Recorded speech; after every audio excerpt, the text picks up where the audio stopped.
karunia dari Tuhan. Jadi, kita akan mulai dengan ayat firman Tuhan dulu. Dari 1 Yohanes 4, 9, 10. Dalam hal inilah Allah dinyatakan di tengah-tengah kita, yaitu bahwa Allah telah mengutus anaknya yang tunggal ke dalam dunia, supaya kita hidup olehnya. Inilah kasih itu. Bukan kita yang telah mengasihi Allah, tetapi Allah yang telah mengasihi kita dan yang telah mengutus anaknya sebagai pendamaian bagi dosa-dosa kita. Di sini kita lihat di ayat Alkitabnya ditulis supaya kita hidup olehnya. Lanjut. Di Roma 6 ayat 23, penjelasan dari ayat itu adalah sebab upah dosa ialah maut, tetapi karunia Allah ialah hidup yang kekal dalam Kristus Yesus Tuhan kita. Jadi jelas banget di Rasul Yohanes bilang kalau kita hanya bisa hidup oleh Yesus, dan ditegaskan lagi di ayat dari Rasul Paulus bahwa kita pun diselamatkan oleh Yesus Kristus karena dia sudah menebus dosa kita. Jadi keselamatan kita itu adalah kasih karunia dari Tuhan yang nggak bisa kita perjuangkan sendiri. Dan di sini Tuhan menunjukkan dan membuktikan bahwa dia begitu mencintai kita dan dia yang mengambil langkah pertama, dia mengambil inisiatif untuk mencintai kita. Jadi bukan kita yang mencintai Tuhan, bukan kita yang memilih Tuhan terlebih dahulu, tapi Tuhan yang mencintai kita terlebih dahulu, dan Tuhan yang memilih kita terlebih dahulu. Tapi pasti kita punya pertanyaan. Kalau misalnya Tuhan mencintai kita, kenapa Tuhan kok kejam? Kalau kita baca di Perjanjian Lama, pasti kita punya pertanyaan, kenapa di Perjanjian Lama Tuhan tuh kejam banget? Dia membantai banyak bangsa-bangsa cuma demi Israel. Tapi kalau kita pikir-pikir lagi ya,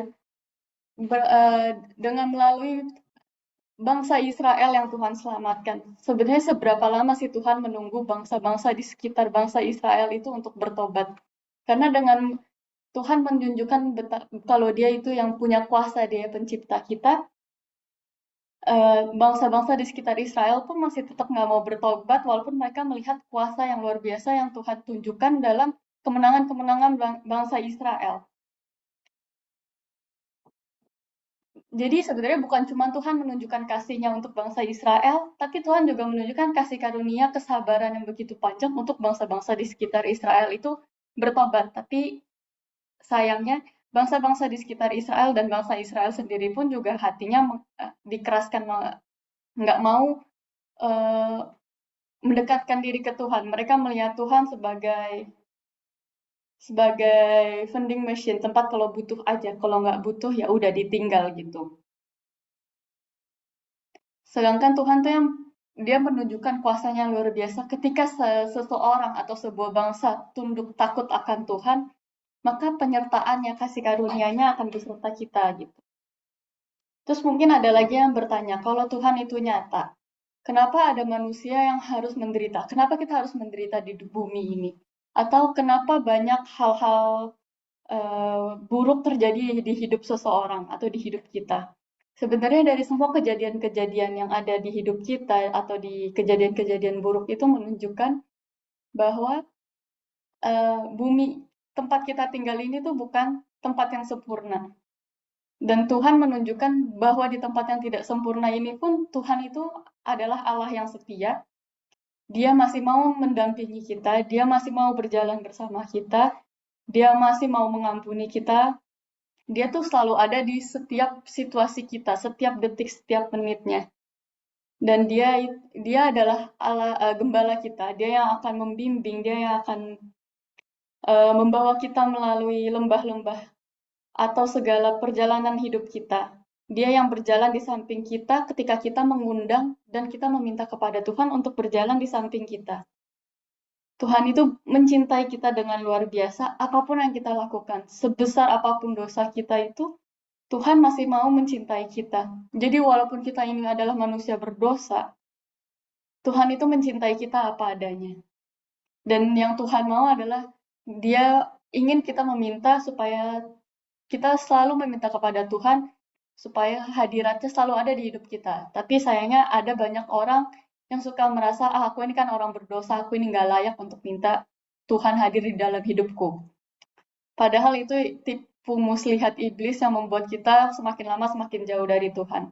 Sekarang pertanyaannya kalau dipikir lagi, mau nggak sih kita berjalan sama Tuhan setiap harinya? Tuhan udah mau loh mengampuni kita, asalkan kita yang mau kembali ke Tuhan, kita yang mau bertobat. Dan mungkin dari yang pertanyaan-pertanyaan kita tentang kenapa Tuhan itu jahat, kenapa Tuhan ini begini, kenapa keraguan-keraguan kita tentang Tuhan itu, mungkin karena kita nggak bisa melihat kasih karunia Tuhan dari perspektif kita sebagai manusia. Karena kita nggak pernah bisa mengerti semua rencana Tuhan yang udah dia sediakan untuk kita. Ketika kita melihat segala sesuatu dari sudut pandang manusia, kita itu punya kemampuan intelijensi yang terbatas. Pengetahuan kita terbatas, kemampuan kita terbatas. Makanya untuk melihat segala sesuatu yang ada di bumi ini, kita nggak boleh melihat dari sudut pandang manusia. Kita harus belajar, kita harus minta sama Tuhan untuk membantu kita melihat segala sesuatunya dari sudut pandang Tuhan. Bagaimana Tuhan melihat bumi ini, bagaimana Tuhan melihat sesama kita, bagaimana Tuhan berpikir tentang seseorang, atau bagaimana Tuhan berpikir akan sebuah situasi, itu harus kita minta ke Tuhan, karena kalau enggak, kita nggak akan bisa mengerti. Bahkan jujur aku dengan sudut pandangku sendiri melihat dunia, aku menjadi orang yang sangat pesimis. Tapi puji Tuhannya dengan kasih karunia Tuhan, aku diubahkan sama Tuhan walaupun masih tetap pesimis. Tapi aku selalu diingatkan sama Tuhan ketika aku punya pikiran negatif tentang sebuah situasi, sama Roh Kudus itu dibisikin, coba kamu mikir, coba kamu minta. Kalau dari sudut pandang Tuhan, atau kalau apa sih yang Tuhan mau aku lihat dari sebuah kejadian atau dari situasi ini. Jadi selalu benar-benar dibimbing sama Roh Kudus, supaya aku nggak terus berada di titik pesimis itu. Ketika aku belajar melihat segala sesuatu dari sudut pandang Tuhan, oh iya ya, aku belajar sesuatu yang lain. Contohnya kayak tadi aku datang ke Paris. Aku nggak tinggal di Paris. Aku kesini harus naik kereta sejam. Harusnya keretaku jalan 13.34. Tapi dia delay setengah jam. Jadi aku baru jalan 14:10 tadi. Dan aku udah kayak, ya giliran aku bisa pergi ke Paris lebih cepat, terus keretanya delay. Giliran aku kerja, terus kalau aku kerja kemarin biasanya aku selesai jam 3 sore, jadi kalau aku datang ke Paris tuh pasti mepet. Terus ini aku mikir, ya elah giliran bisa pergi cepet keretanya delay. Awalnya bilangnya cuma 10 menit, terus jadi setengah jam lewat lagi habis itu. Terus aku kayak, aduh rese banget. Terus dingin kan, aku udah kayak, wah udah berangin, hujan, gerimis gitu kan gak enak gitu. Untung ada ruang tunggu. Terus aku nanya sama Tuhan, Tuhan ini dari kejadian ini tuh apa sih yang mau Tuhan iniin ke aku, ajarin ke aku. Terus setelah aku pikir-pikir lagi, iya ya kalau aku berangkat tadi 13.34, aku nyampe Paris tuh jam 2:30, dan aku baru bisa masuk ke ruangan ini 16:45. Jadi aku harus nunggu sejam setengah lebih cuma untuk masuk ke ruangan ini. Terus aku nggak mungkin jalan-jalan di Paris, karena Paris weekend tuh penuh rame banget dan sangat melelahkan gitu kan. Terus jadi aku kayak, oke, terima kasih Tuhan, aku dikasih waktu yang lebih dikit lagi untuk nunggu untuk masuk ke ruangan ini gitu. Jadi benar-benar diingatkan selalu dengan kasih karunia Tuhan itu, kita belajar melebihi manusia. Kita bukan lagi manusia bumi, bagaimana ngomongnya? Bukan manusia dengan pemikiran bumi lagi, tapi kita belajar segala sesuatu melihat dengan sudut pandang Tuhan. Lanjut, Yesaya. Nah, ayat berikutnya Yesaya 55 ayat 8 sampai 9. Sebab rancanganku bukanlah rancanganmu, dan jalanmu bukanlah jalanku. Demikianlah firman Tuhan. Seperti tingginya langit dari bumi, demikianlah tingginya jalanku dari jalanmu, dan rancanganku dari rancanganmu.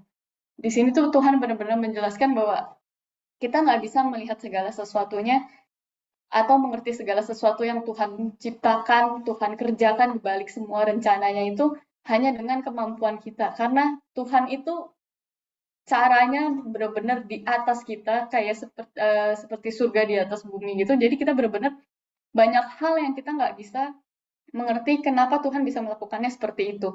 Dan seringkali akhirnya karena manusia suka merasa kayak dia mengerti Tuhan segalanya, pada akhirnya kita sering melimitkan Tuhan, kita membatasi kemampuan Tuhan. Jadi kayak, kalau aku berdoa keretanya bisa datang lebih cepat, pasti Tuhan nggak akan kabulin. Jadi kita benar-benar membatasi kemampuan Tuhan, padahal Tuhan itu, ya kita nggak bisa memikirkan segala kuasa yang sudah Tuhan punya, kemampuan Tuhan itu semua benar-benar di luar akal budi manusia. Jadi, ayat berikutnya. Ayat berikutnya di Yohanes 14 ayat 6. Kata Yesus kepadanya, "Akulah jalan dan kebenaran dan hidup. Tidak ada seorang pun yang datang kepada Bapa kalau tidak melalui aku." Sekarang aku mau nanya, coba dipikirkan beberapa detik. Apakah kita semua udah yakin kalau ketika kita mati nanti kita akan masuk ke surga? Mungkin kalian sering berpikir, aku ini orang baik, aku berusaha hidup sebagai orang baik. Tapi orang baik dengan orang benar itu dua hal yang berbeda. A good person and a righteous person is a different things. Apa sih orang baik itu? Orang baik itu orang yang melakukan segala sesuatu yang baik tapi berdasarkan moral manusia. Sedangkan orang benar itu adalah orang yang melakukan segala sesuatu untuk menyenangkan hati Tuhan dan bukan untuk menyenangkan hati manusia. Bedanya apa? Contohnya, kalau orang baik itu semua orang bisa melakukan, orang beriman atau orang tidak beriman pun semua bisa melakukan, yaitu memberikan sumbangan, terus mereka bisa volunteer, bisa menolong satu sama lain. Sedangkan untuk melakukan sesuatu yang benar, orang benar itu kadang seringkali sama dunia ini kita dicerca, dihina. Contohnya misalnya, kayak kita menegur teman kita yang mungkin dia suka mabok-mabokan atau ngedrugs. Terus dia malah ngata-ngatain kita. Padahal kan itu sesuatu yang benar. Kita nggak mau dia menjadi orang yang menjadi budak dari drugs gitu-gitu kan. Tapi ya itu tidak menyenangkan hati manusia. Terus ada lagi di ayat ini. Roma 3 ayat 23. Karena semua orang telah berbuat dosa dan telah kehilangan kemuliaan Allah. Ada yang suka mikir, orang itu kan gak mungkin berdosa. Dia kan selalu berbuat baik, orangnya ramah, orangnya lemah lembut, segala macam.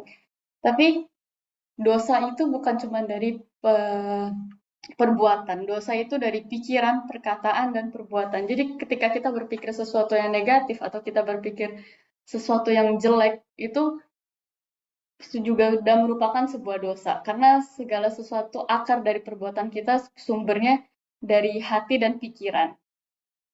Jadi tanpa terkecuali semua orang pasti berdosa.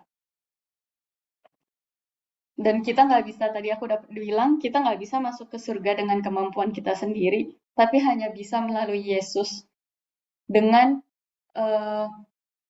mengakui Yesus sebagai Tuhan dan Juru Selamat kita, maka kita akan diselamatkan.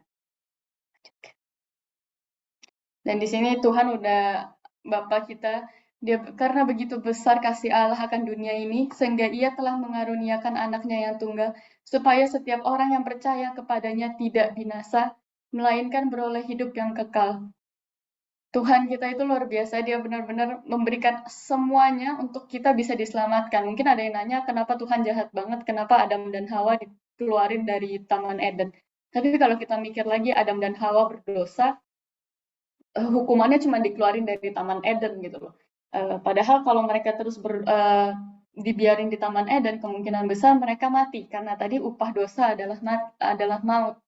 Tapi sama Tuhan dicari jalan keluar yang lain supaya mereka nggak mati, supaya mereka masih bisa masuk ke dalam kerajaan Allah dan berpesta bersama Tuhan gitu kalau di Wahyu bilang. Lanjut, guys.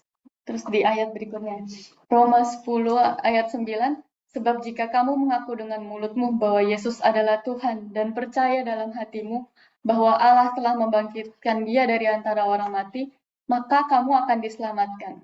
So this is the only way cara kita bisa masuk ke surga adalah dengan kita mengakui dengan mulut kita bahwa Yesus adalah Tuhan, dan kita pun harus percaya kalau bahwa Tuhan Yesus itu dia mati untuk kita, untuk menebus dosa kita, dan dia bangkit karena dia sudah menang melawan maut. Nah, sekarang aku mau ngajak teman-teman semua, mungkin ada yang belum terima Tuhan, yang mau menerima Yesus. Aku mau ngajak kita berdoa sama-sama, taruh tangan di dada bagi yang mau. Tuhan Yesus, saya datang kepadamu.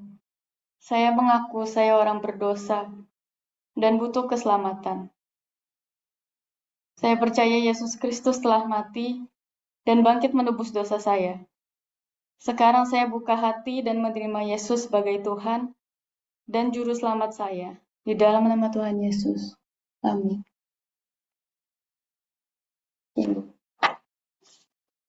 Jadi sekian sermon hari ini. Aku berharap kita belajar sesuatu dapat ini, dan aku juga mau tutup dengan doa lagi.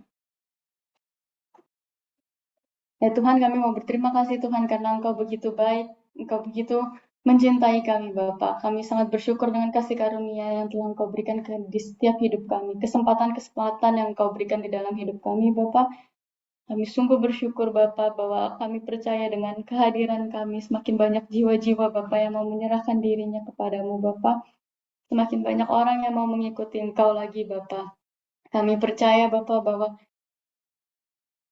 kehadiran-Mu Bapa di Prancis, di Rusia, di Middle East Bapa, kehadiran-Mu yang begitu lembut, kehadiran-Mu yang begitu indah Bapa akan menjamah semakin banyak orang Bapa di negara-negara di mana Engkau meletakkan kami Bapa. Pakai kami lebih lagi Bapa, pakai kami lagi untuk menjadi penyaluran kasih-Mu kepada orang-orang di sekitar kami Bapa. Kami percaya Bapa bahwa Engkau adalah Allah yang penuh kasih, maka kasih yang Engkau salurkan melalui kami Bapa akan tersampaikan kepada orang-orang di setiap negara di mana Engkau menaruh kami Bapa. Bapa, kami akan melanjutkan aktivitas kami Bapa, berkati setiap aktivitas kami Bapa. Game yang akan kami lakukan sebentar lagi dan juga sharing nanti Bapa, sekiranya Bapa Engkau terus hadir dan menyertai setiap kami Bapa. Engkau yang menyertai setiap langkah dan lidah bibir kami semua Bapa. Dan kami percaya Bapa firman yang dibagikan malam hari ini Bapa akan berakar kuat di dalam hati setiap kami Bapa dan akan berbuah 30, 60, bahkan 100 kali lipat Bapa. Di dalam nama Tuhan Yesus kami berdoa. Amin.